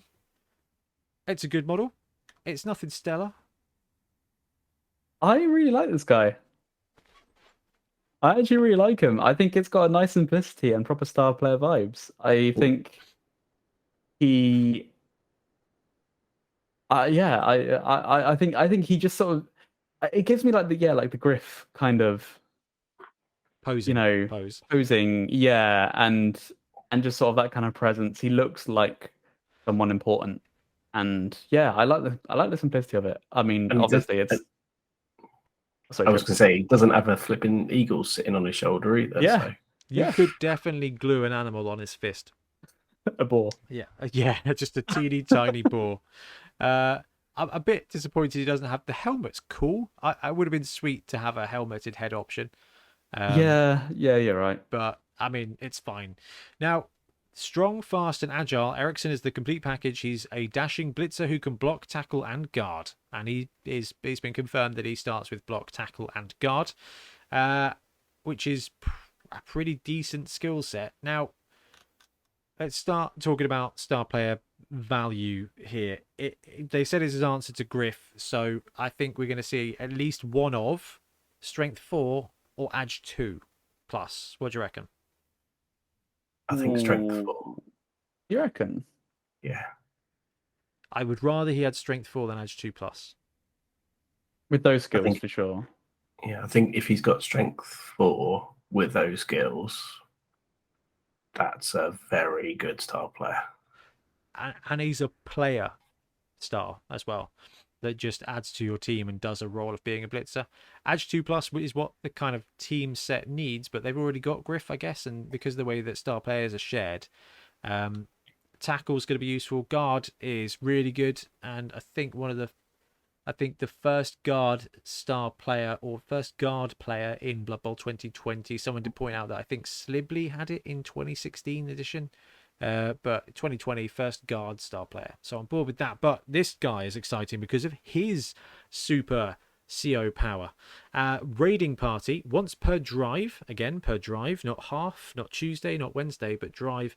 Whenever Ivar begins his activation, he may choose one open player on his team within 5 squares, not 3, 5.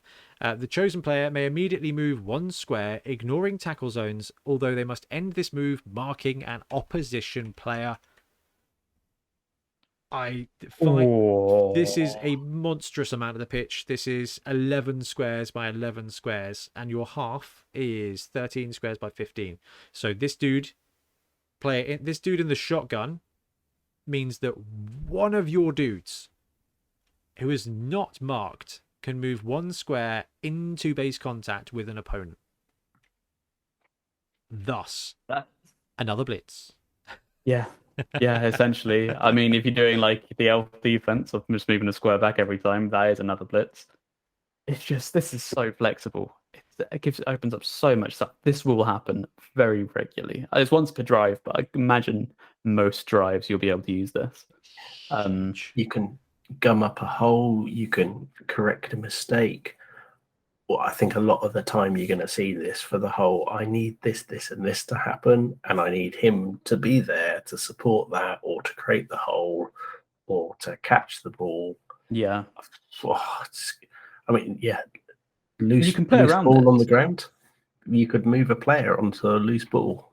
To be fair, it has to mark an opposition player, so it's not going to be a great catch up, like a great pickup. But yeah, I think you could play around this though. Like if you brought this guy, you would probably play around being able to do it. Like you could move your players into like fully encircle them, And it doesn't really matter if you can't do too much damage, because you know that if they're not getting out of there, if they're struggling to get out of this sort of like circular marking territory you've done around their cage, then next turn you just be like, right, I'm busting that cage now because I've got 2 blitzers.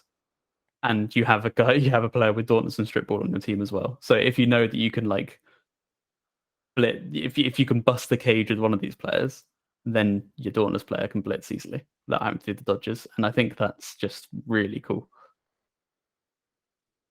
And it includes himself, I'm assuming, right? Because it's just one open player within 5. That's gonna have to be FAQ'd. Yeah, Because I don't know. I would say it would. I would be inclined to say it wouldn't. Really? Yeah, but I probably more out of want than written. Because like when he's got guard, that's really cool to use it on himself. Just tuck into the gap. If he's unmarked, he can just move there. But then he would get to block. Yeah, he gets the block as well. Yeah, it's an interesting one. It's a really interesting one. There's going to be some really interesting situations on the pitch, which I think is brilliant. It is once per drive, which is going to be fine. Most stars have once per game kind of editions, so it's an interesting. Like, I feel like it's a little bit more powerful, but being able to move a dude is pretty awesome anywhere on the pitch, essentially. Now, this is going to combo nicely with the beer pig. Because there are going to be those turns where 1 or 2 of your Norsemen have just zombie stepped up, and then you can Van Hel's Dan's McCabe this guy in an extra square, so that Norseman that you powed down and pushed back has now stood up in base contact with you and block punching on a drunken raiding party, like Rollo jumping over the shield wall. And it's clever. It's really interesting design space, and I don't think we've really seen this this kind of combo cascade, and this is what Norse is bringing in, and I don't know, like this is properly interesting, but is it too much? I think it's going to be very factored into his cost. It has to be. This guy must be expensive. Like, you can, like, it ignores tackle zones as well, so you can just like shunt a person who's already marking a cage into that cage. No, that guy has to be unmarked. Oh, of course they do. Of course they do. Yeah, yes, that was my original thought. Was like, oh my god. Yeah, I was gonna say, do a quarter of a cage, walk into the cage and smash somebody like that. That would be 350k. But if this guy's going to be similar to Griff, he's got this wicked ability. If he's got Edge 2+ or Strength 4, 240.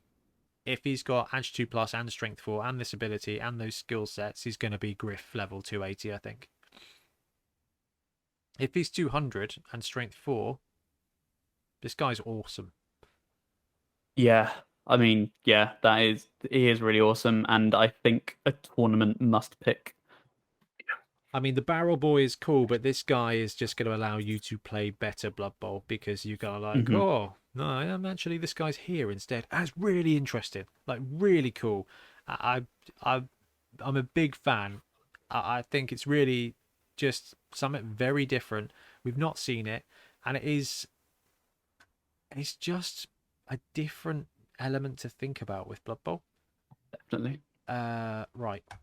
Last one to talk about is the jazziest of all players, whose name I've forgotten. Skrorg Snowpelt. This is a Star Yeti. Now, this is the one I was waiting for to get like their new Miniature Monday kind of like treatment where they give you the special power like the other two we've just gone through. Looks like we're going to be waiting till next week when we get our hands on the Spike to properly find out what he does. We don't know anything about it. If you prefer showmanship to savagery, there's the most stylish Yeti ever to grace a Blood Bowl pitch and 5-time Beard of the Year winner, Skrorg Snowpelt. Not only is he great at ripping the arms of opposing players, but he can also pump up the crowd, and when he does so, inspiring your entire team. What the heck is that going to be? I have no idea. This has to be something new as well, right? Leader reroll? I did think reroll. I thought maybe he'll have a reroll power similar to Lord Borak, but reading it, it says not only is he great at ripping the arms off opposing players, but he can also pump up the crowd when he does so. So I wonder if this is a once per drive. If he casualties a player, you get a reroll, or there's no fame anymore. Like there's no fan factor. So I don't really. Maybe it is just literally fan factor. Maybe it's just like you get 10 extra gold pieces at the end of the game, which would be interesting. But I don't know. I don't know. I was really hoping to find out what this guy did. What do you think to the model? Right. I actually really wasn't that keen when I first saw it. I thought this was just like, that's a bit naff. But the more I look at it, I'm actually in love with it. I think I've completely won over. I think, I don't know, he's full character. It's like a masterclass in designing like a characterful model. And yeah, I love him now. I wasn't too keen first, but This is probably the most cartoony model. This and the yeah. is it this and Scylla probably Yeah. the I'd two say. most cartoony. Do you think this is Windsor Chog? I could see it. I can see it in the I could see- hands. Yeah, the big old hands. Hmm. What do you think to the Could model be. trips? I like the fact that the Yeti and the Star Player Yeti, you can see there's a massive similarity between them, which is a good start, and it means you can probably choose which one you want to have for your team, and then worry about a Star Yeti down the line, because I doubt you can probably get both into a roster. I think it's just a bit of fun. I think if he's got that rule set that it really fits with that character profile, I think that's just a great fun model, and it's difficult not to smile when you look at it. Yeah, it's really cool. This does mean you can take a Yeti now in probably the old world teams, which is wicked. So dwarves can have a decent big guy on their roster. So if you wanted to do a Norse dwarf vibe team for a tournament, you could do that. You could use your death roller, but as this guy, and actually use your death roller, which is pretty important, I think, as well. Although I do like the idea of using a death roller just as Zug. I think that's a cracking way to get the roller onto the pitch without it just being shunted off into nothingness. So, I mean, all of this stuff landing this weekend is pretty great. Like, this is another huge splash release, and this will be the second time now that Games Workshop have gone and have an entire team access. How do you feel about the big splash releases, or the way they're doing that? I like it. No, I think it's a good option to do. I prefer it to sort of like drip feeding stuff, kind of needlessly. I think it's nice just to be like, here's the stuff, get it if you want. Like, it's really exciting to get everything at once, when you want it, and yeah, and you can still buy over time. It only sucks really when it's a limited time, but I don't think any of these are limited. No, apart from the cards and dice, probably. yeah. The dice are okay. Yeah, they're fine. They're That's what we say on every time. Yeah, they're not the best. They're not the best. They look okay. They're like a nice silver and blue with yellow writing on. I think they look pretty. I think they're the clearest. They look pretty. I think they'll be. You'll have to play on the right pitch to be able to see them. The ice pitch is looking interesting. A lot of it looks great, but the centerpiece looks quite bad for being able to see the squares. Yeah, but it's gonna be a long time before anything beats the skull pitch as just being the worst pitch ever made. I think super themey, but just unusable. I went to use it at club when I was running Norse, when I was running Corn, and I was like, oh, let's use the Corn pitch, and we had to kind of like, I'm really sorry, is it okay if I just go get a different pitch, because this is not going to work? And I was like, yeah, okay. I won that game 2-0. Good game.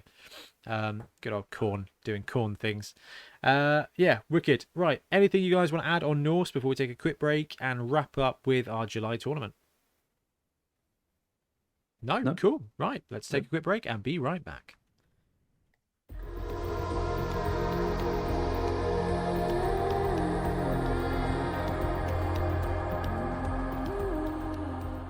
And we're back, and the last thing we're going to talk about today is really just to get the word out, announce and remind everybody that we've got another tournament coming up in July. So we've got, Ian, how many weeks till Dungeon Bowl? It'll be 3 weeks on the day the podcast comes out. Yeah, 3 weeks to go. That's completely sold out. That's sold out in no time. I'm just, the pictures arrived today. It's going to be really cool. And this is going to be the next event. Now, this is going back to I nearly said proper Blood Bowl then, but that would obviously mean sevens. So this is going back to 11s, and I am on holiday for this one, so which is going to make very little difference because Ben and Ian basically ran Beachhead and did a superb job. And the next one is going to be South Coast Blood Bowl 2022. This is back at the BIC. It is a one-day 11s tournament. Basically, in tournament, I've hired the BIC out again for the weekend to do tournaments. We can only do the Saturday, and we've extended the window of time a little bit more based on the last event. Now, it's taking place at the South Coast Entoyment Show, which is all tournaments. So last time it was tournaments with traders and there were several thousand people there. This time it's all about the tournaments.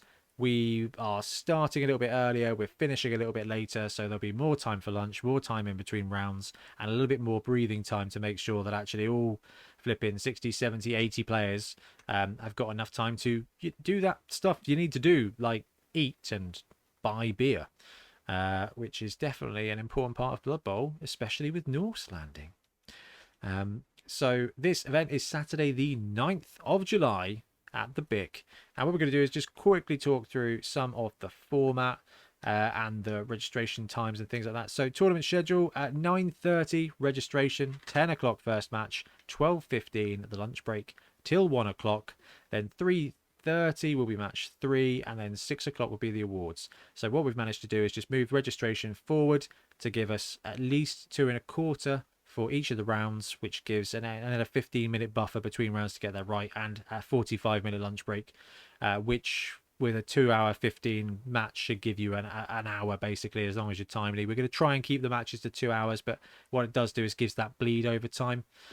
So if you finish your match on a timely manner, you'll have at least an hour after your first round to go and have lunch and grab a couple of beers. And if you finish your matches on time, you should have about half an hour between game 2 and 3, and then probably about the same kind of time before the prizes at the end, which should make it a little bit less pressured. Guys, how do you feel about that? Is that an appropriate move after our experiences of Beachhead and a big tournament environment?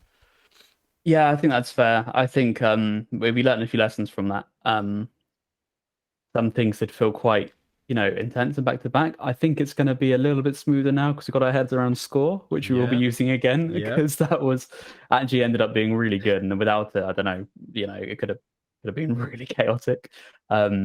Registration, we will be rejigging slightly. I think we kind of mishandled that a little bit, I would say. Yeah, I think we learned a lot of lessons, and we don't need to learn them again. Yeah, so it should all be a very smooth experience. Everything we learned from doing a previous large tournament at the BIC has been taken on board. Yeah, I'm gutted I can't make this one because Beachhead was amazing, like an absolutely amazing event, and I know how much smoother this one's going to be, and that just as a player experience just makes me really, really happy. So prizes and awards: overall champion, stunty champion for proper tier 3 standard teams only.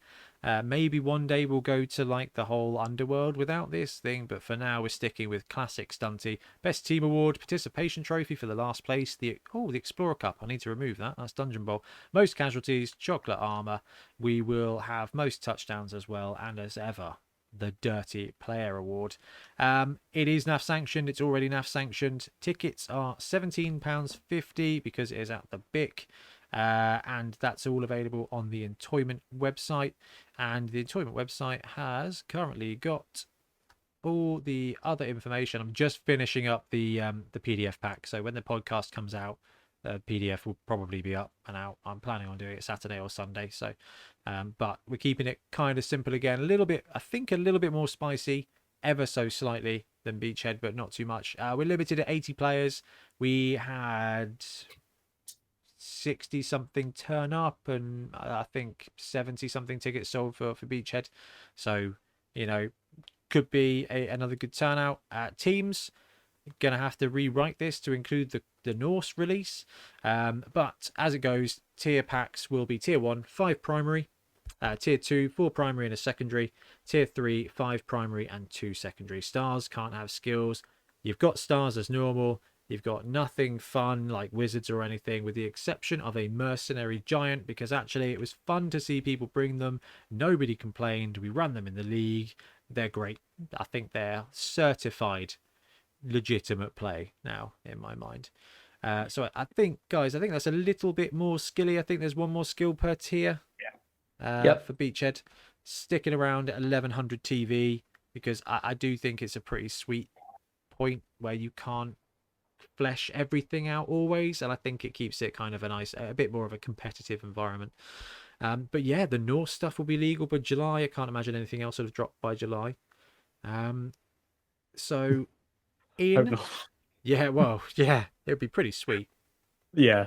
But if you're looking at taking a 1100 TV team with 5, 6, or 7 skills, what would be your team of choice? Would you want to run Norse? I mean, you guys, no chance of running a team at this event, but I definitely, I think a Norse team. If I would imagine they'll be tier 1, but 5 primaries on a 1.1 Norse team. Yeah, that would be a lot of fun. block Ulf. Would you go Brawler or Juggernaut on the Yeti? Maybe Guard? Probably guard. And I think you want to do something with the Valkyries to try and get some 3 touchdown games. Maybe OTB actually on the Valk. I do quite like that. Sure Hands is probably a better option for tournament play. But you could even put leader on them because they've got passing ability, so you can kind of fudge the cost of 2 linemen would be about 100k. A beer ball plus a Valkyrie with leader would be 115k, so you kind of save 45k doing it that way round. This is the fun bit. Oh, Ian, we didn't touch on the rosters.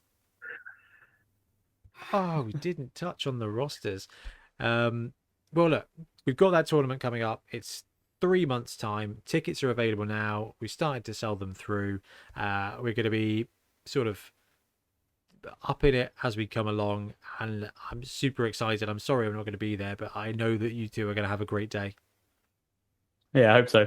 Should be good. I absolutely love these tournaments, and it's awesome seeing people. So please do come along, and going to be a smooth ride. Yeah, absolutely. And it's only 12 weeks from podcast release to this, so it is plenty of painting days. Time to crack on. If you're a Friday night tournament painter, that means you've got 12 Friday nights, so you'll be fine. Oh, that's 11 more than you need. Now, back on that Norse bit, Trips, did you have anything for starting or tournament rosters you wanted to just so for a 1.1 Norse team, you could pretty much get all the positionals except for the beer balls. Let's ignore them. Poor beer balls. You could get the 2 Berserker, 2 Valkyrie, 2 Ulfs, Yeti, 3 rerolls, and I think 5 linemen as well. Wow, that is really good. That is a lot of block.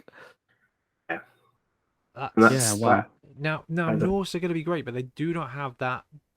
They don't have the fast Edge 2 plus element. No, but they've got 2 very good catchers and throwers. They do. But you don't need it. Well, no, but I think the point is that they are, in that circumstance, medium fast and very bashy and consistent. If they were very bashy consistent and had a cheeky griff or a gutter runner, it would be horrific. But because they could take griff, right? They can take griff if they can fit it in. Mm-hmm. But they'd have to drop quite a bit, Trips. Yeah, I think there's a lot to play with there, though. So you a 1.1 Norse build will give you 14 players with 3 rerolls. Oh, that's outrageous. So that's a lot of players you can drop to squeeze in a star. Be interesting to see how much the star Yeti is and actually what's the difference there, because that might be worth dropping a reroll, picking up a leader caddy to squeeze that in and some extra skills.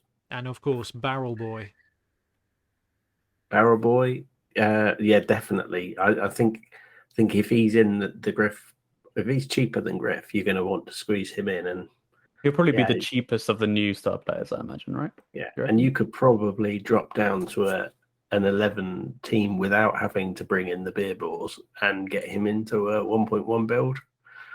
Wow.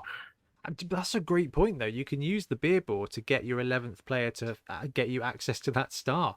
That's Yeah. genius. It's a tax of 20k to take your star as a starting 11. Yeah. Mhm. And if you wanted to do that for 2 players, Yeah. there's probably, once we know the prices for the star players, there's probably an outrageous Norse build, which is sort of Yeah. effectively 9 players and 2 stars With a and 2 couple beer of balls, beer balls. Oh, that's genius. and maybe 1 re-roll, and it'll be the kind of thing that is going to smash for 1 game and collapse in turn 2 for the other 2. Yeah, yeah. I think you're bang on there. Like, but I think having Griff and say Donkey Kong on your team with 7 other Norse players and a couple of strength 1 little beer balls is still, I think there's still a challenge to it. Could you get a frost giant in there? Ooh, maybe. Oh, now you're talking. Now you are absolutely talking. Guys, is there anything you wanted to add on the next tournament, on the South Coast series? No, I think that's it. Just if you are coming, rosters in whenever you can will be great. Yeah, we'll be. And there will be a lot of other people gaming there and some big tournaments. It'll be a great atmosphere. Beachhead is a fabulous atmosphere. It's a great place to play, and yeah, the more the merrier. Let's have a cracking day. Is the other thing announced yet? Do you know? Later in the year. Don't know if it is. Okay, that's fine. There's more cool stuff. The big massive party that we're doing, like this. Kinda, yeah. Yeah. Kinda in a different place. That is not the big, which is exciting for me and very exciting for you, Ben. Okay. No, I don't know what it is. We won't talk about that one just yet. But I was joking. there's something else. There's something else coming towards the later part of the year, which is going to be excellent fun. That. Okay. Yeah. That. Okay. Yeah. All right, Yeah. it's not Yeah. massively like, oh my god, this is a changing world, but actually, Mm. I'm jazzed, really jazzed, and I'll tell you for why after the call, guys, because that one definitely hasn't been agreed or announced. But I tell you what, we've talked Norse rosters, we've talked the next tournament after. Dungeon Bowl is going to be so good. We've got the RPG room, so we can set up the filming gear, so we can do a feature match in there. I don't think we'll be able to do commentary. I'd like to, but I don't know how we can get I don't want to be sat there watching 2 people play Blood Bowl and be like, I wonder if he's going to block him. That's just horrid. But if we can have, for example, the booth in the RPG room, run the cables up over the ceiling, and have a table the other side of the window, set up to be the feature match. Players can just play the game. We can call the game from inside the room where they can't hear us. That I feel like seems a bit more civilized, but I don't know. We've got some playing to do. May not work out. The internet may not be good enough, but we've got 40 coaches ready to play Dungeon Bowl, and it's just gonna be absolutely epic. Dorset Dungeon Bowl. I'm so excited. I can't even. Can't wait. No. Right, so we should probably wrap up because it's nearly tomorrow, and so we've got Norse next week or tomorrow. No, not tomorrow, Rick. The day after tomorrow. Norse releases. We might have Norse pre-orders tomorrow on Forge World because they like to be different and edgy. So next couple of weeks is going to be all about getting Norse gear and talking Norse and painting Norse and see if we can trick Ben into doing a lot of painting again. We'll have to see. I've got some super quick free paints 24 hours. It's a shame it's not this Easter weekend. I know. They've missed an opportunity there. I think it kind of landed in the worst possible weekend. Could have landed Easter weekend. Could have landed a couple of weeks later at Dungeon Bowl weekend. But it's kind of in the middle, which is all right because more Blood Bowl is more better. But as ever, guys, thank you very much for hanging out and talking Blood Bowl. Appreciate it. It's always good to catch up with you guys. And Ian, thank you very much for jumping on. Hopefully we can drag you on again soon. No problem. And BT, take care of yourself. And we will wrap up the show. Thank you to everybody hanging out, chatting, letting us know what you think. It's awesome. And we're going to go. We'll be back with more Blood Bowl content very, very soon. Thanks very much for watching. Happy blocking. thanks very much for watching. We really appreciate your support. If you want to help support the channel even further, please like and subscribe, or come join us on our Patreon. We have early access to content, we get loads of feedback from you guys, and we try and do competitions as much as we can. Or you can get yourself some Bonehead Podcast merch on our Spreadshirt site. So if you want to support a team, especially for the Bonehead Championship, you can pick up a shirt, a mug, things like that. It all helps support the channel, and we really appreciate it. Anyway, links below. Thank you very much. Happy blocking.